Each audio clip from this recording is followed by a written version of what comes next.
Naimbag nga aldaw! Kumusta guys?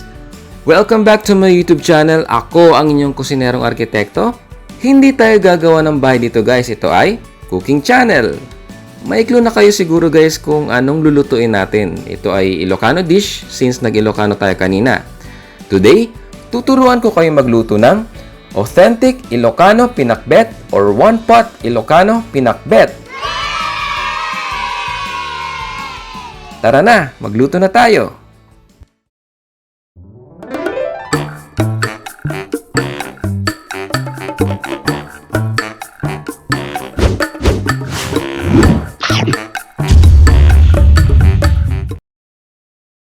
Pero bago tayo magluto guys, don't forget na pinutin po muna ang subscribe button at yung notification bell sa tabi nito para ma-update po kayo sa mga susunod kong upload.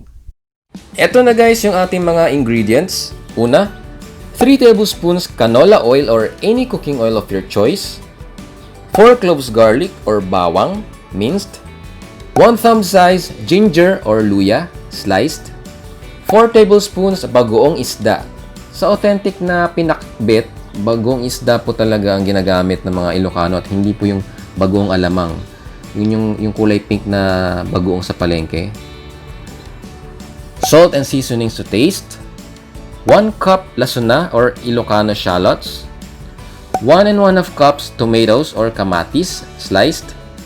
2 tali or 2 bundles of okra, sliced.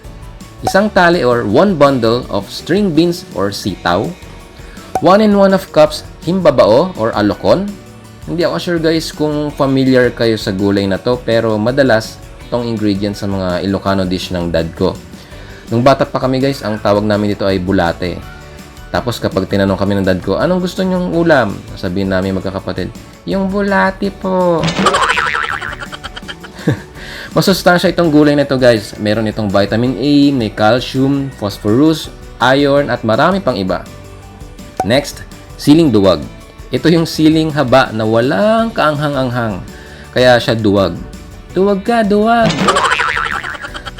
Sa authentic na Ilocano pinakbet guys, meron talagang nilalagay silang ganito, itong siling duwag. Hindi ako sure guys kung may nabibili rito sa Manila ng ganitong klaseng sili, pero kasi yung dad ko every time na umuwi siya dito sa bahay from Ilocos ay marami siyang dalang ganito. So hindi ko sure kung doon lang sa Ilocos to meron or meron dito sa Manila. Kung meron dito guys, comment down below. 3 medium size sweet potatoes or kamote. Ito guys yung magdadagdag ng manamis-namis na lasa sa ating sabaw. Then next, 1 large ampalaya. Dapat native ampalaya ito guys, yung maliliit kaso wala tayong nakita. So ito na lang yung binili natin. Next, 2 medium size eggplants or talong. Kung mapapansin nyo guys, yung talong parang may kumagat, no? Kanina kasi yan, may bulok-bulok yan guys. Diba? Bibili ka sa palengke or sa supermarket. Diba ang ganda-ganda tingnan? Paghiwa mo, naghe-hello. Kaway-kaway yung uod. Then, bagnet. Then, 1 and 1/2 cups water. Guys, una sa ating kaserola ay nilagay na natin ang ating mga kamatis. And then after that, ilagay na natin ang ating asin. Tansyahin nyo lang guys kung gaano karami yung asin na ilalagay nyo. Pagkatapos nito ay ilalamas natin ang ating asin sa ating mga kamatis. Pipiga-pigain lang natin to ng madiin para lumabas yung juice ng ating kamatis.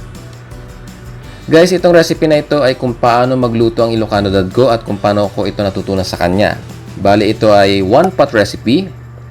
One-pot recipe, ibig sabihin, pagsasama-samahin lang sa isang kaserola ang lahat ng ingredients, then isalang mo, wait until maluto, tikman, then tapos na.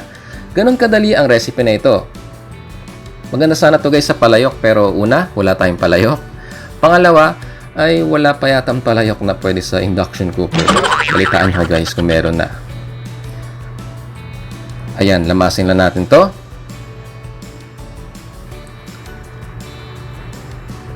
Then ayan, ganito dapat kadurog ang ating mga kamatis. Kapag nadurog na ang ating mga kamatis, ay ilagay na natin ang ating canola oil. Next, ilagay na natin ang ating mga bawang.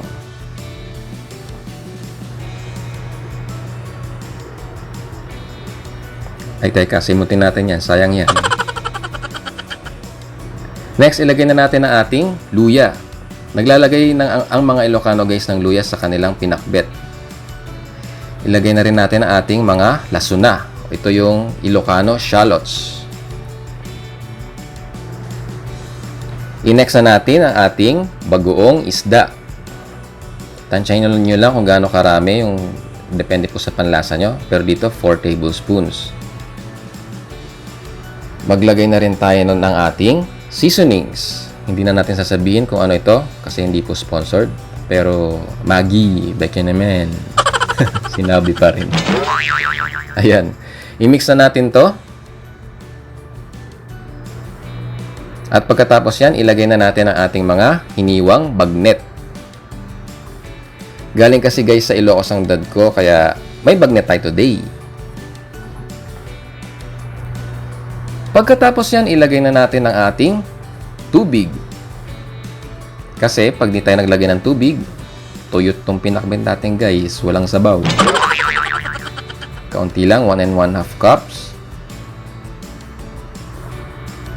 Pagkatapos nito, ay ilagay na natin isa-isang ating mga gulay. Una, ilagay natin ang ating mga talong. Guys, sa hindi pa nakakaalam, pinababad natin sa tubig ang talong para hindi mangitim. Kapag na-expose kasi sa hangin ang talong ay nangingitim. O, di ba? Napakabilis nating maglagay ng talong.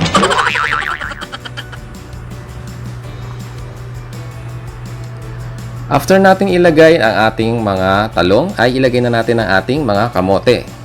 Yung kamote rin guys, nangingitim din to, pero since kakahiwa lang natin, ay hindi na natin binabad sa tubig. Pag sobrang matagal lang siya na-expose sa hangin, dun siya nangingitim.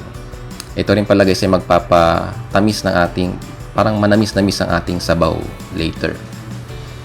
Then, lagyan na natin ang ating mga sitaw. Napakasustansya guys ng dish na ito kasi napakaraming gulay talaga. So, kung makakain ka ng marami ito, talagang masustansya. Ilagay na rin natin ang ating mga okra.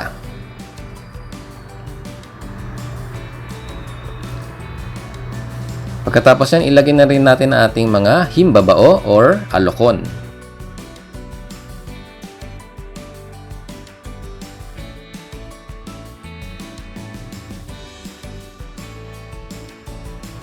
Then, ilagay na natin ang ating mga siling duwag.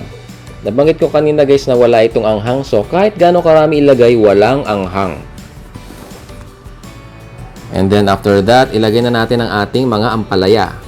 Hinuli natin to guys para siya'y nasa pinakaibabaw para hindi agad mababad sa sabaw at sumobrang pait ang ating sabaw. Minsan, ang mga ibang kids ayaw ng mapait na ulam, ang chuchusi.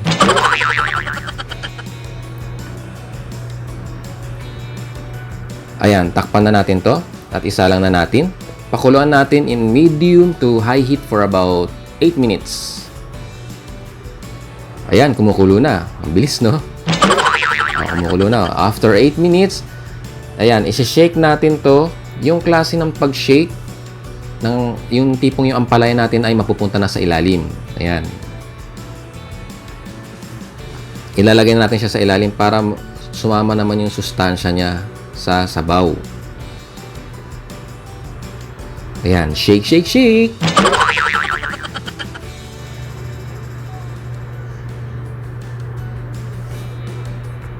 After natin i-shake, sa part na to, dito na tayo guys titikim sa ating niluto. If kulang pa siya sa alat or not. Ayan, tikman na natin.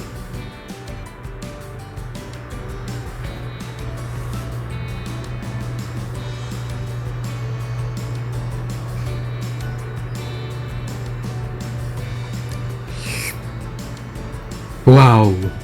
Naimas, manong. Promise guys, sobrang sarap. Parami tayo ng kanin nito ah. Ayan, halo-haloin lang natin to ng kaunti. And then, tatakpan natin to ulit at isisimmer natin for about 4 more minutes or until yung mga kamote natin ay malambot na.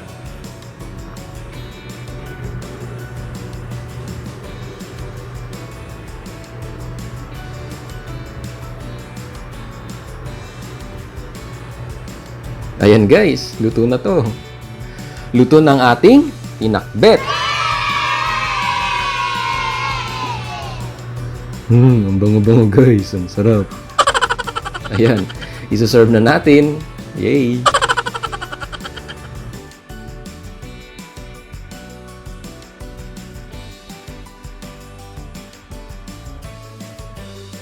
Ito na ang ating authentic Ilocano pinakbet or one pot Ilocano pinakbet.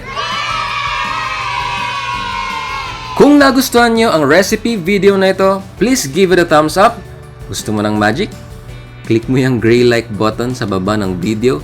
Magiging blue yan, promise. At i-share mo na rin itong video na ito sa Facebook or sa Twitter. At kung hindi ka pa nakasubscribe, subscribe na! At after mo mag-subscribe, pakipindot yung notification bell sa tabi nito para ma-update ka every time mag-upload tayo ng bagong recipe video. I-follow mo din ako sa aking mga social media account na makikita mo sa description box below or after ng video na ito.